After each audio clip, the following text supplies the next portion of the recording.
So Malaysia Fulwiley is a fantastic, fantastic basketball player. And she, in my opinion, is somebody that, say the line, Mick, will change everything in college basketball next year. And I don't think people realize how good and how talented she is as far as being a basketball player is concerned, because like she was the best player by quite a lot on that South Carolina team from a talent perspective. Like that South Carolina team, like the fact that like South Carolina did not have like they had as much success with as little talent. Like there was no Cardoso this year. Their best player was Chloe Kitts. Heck, they didn't even have Ashlyn Watkins this year. So to say that this was a super good South Carolina team is wrong. But you also have to say, give credit where credit's due to Dawn Staley for that one. Like, Dawn Staley is really good at getting a bunch of like players that know their role and making them as good as possible. Like, obviously, Dawn Staley's exceptionally good at that. But with Fulwiley, she's somebody that could genuinely change the entire like landscape of a franchise, because she can go on any given night and give you 20 in a quarter. Like if you look to Fulwiley's highlights, you would think she's the best player in the country. The only thing Fulwiley needs is to find that balance between playing free and playing dumb, for lack of a better word, for doing dumb shit. She does a lot of dumb stuff on the floor, but she has an ability that nobody else has. And I mean that, like, I genuinely don't know, like, of any other college player that has that ability. And look, it was the right decision for her to go from South Carolina because, let's be real, they signed Tanaya Latson. Like, we saw a Sports Illustrated article effectively blaming her for all the problems with South Carolina. And the reality is they don't beat Maryland without her. Like, they don't beat a lot of teams without her. Like, if you just look, just the smoothness in her game, like, she is by every definition a hooper. Like, she is an absolute hooper. But if there's a team that is just in the need for spark plug score, and they're all defenders surrounded around her, they just need that little bit extra. Fulwiley is going to be the player that can push a team over the edge. So, like, I'm looking at, like, if she goes to a Duke, the thing is, though, you need a little bit of spacing around her as well. She's sometimes good enough that she's okay, but, like, if she can go to a Duke, if she goes to a Texas, if she goes to I'm trying to think of what other top teams there could be. It would be very fun watching her at TCU because of the way TCU play, the system they play. It would be extremely fun watching her at Iowa.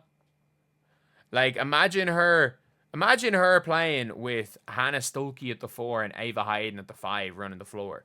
Like, she would be so good in that. But it's like, if you get her to a team where instead of running all ISOs, she's able to run the pick and roll, I think she can be a pretty okay point guard. And not in the traditional point guard sense, and I stand by this, calling someone a traditional point guard 90% of the time just means they can't score. And yes, there are exceptions, but like, or a true point guard. Is Caitlin Clark a true point guard? No. Is Raven Johnson a true point guard? Sure. Most of the time, true point guards just slow down and set things up because they can't do anything else. Like, gone are the days of a Steve Nash or a Chris Paul that are kind of able to do everything, but they learned to be like a true point guard. Almost anyone that can score the damn ball is some sort of a combo guard growing up, and that's the way they play. And that's actually the most effective way for a guard to play. Like, but I do want to say Fulwiley could, like, genuinely, wherever she goes, I think she's going to be an All-American.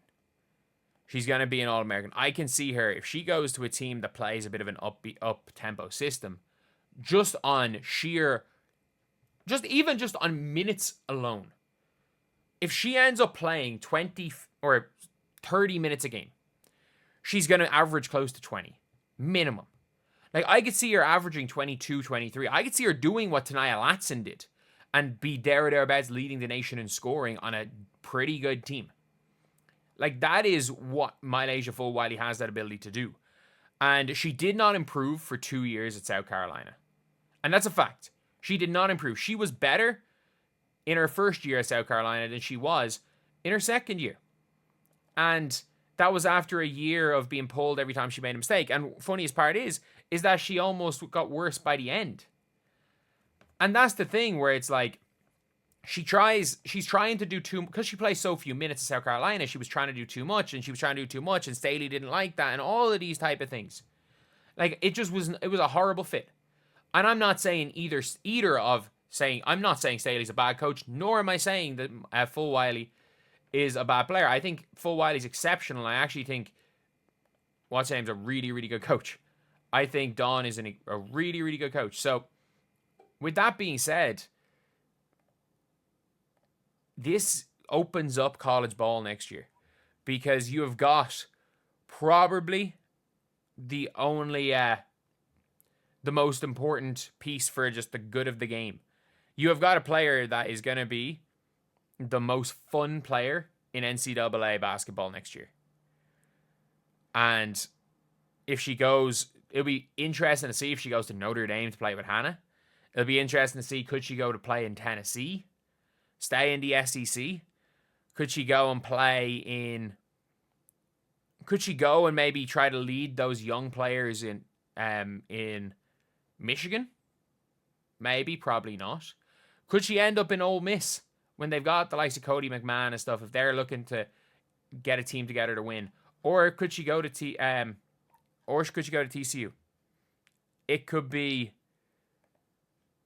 huge. It could genuinely be huge for whatever team, and I'm looking forward to it. I cannot wait to watch Fulwiley play next year when she has a little bit of freedom to make mistakes. And I actually think that by the end of next season, she's going to be a much more polished player than she was in the way it was with Dawn Staley. Because, look, every player needs to be coached differently, and the way, obviously, Staley's trying to coach Fulwiley clearly is not working for Fulwiley, because she's not getting better. So it's good. I think it's probably good on all parts. She doesn't need to worry about playing Fulwiley when she doesn't fit the system. And for Fulwiley, she can actually become the player that she should be, which is like good WNBA player level talent. And I'm going to be completely honest, I genuinely just have a weird feeling that she could end up going number 1 if Juju decides to not reclassify, do a 5th year. So anyway, yeah, that is the video. Thank you guys for watching. Please like, comment, and subscribe.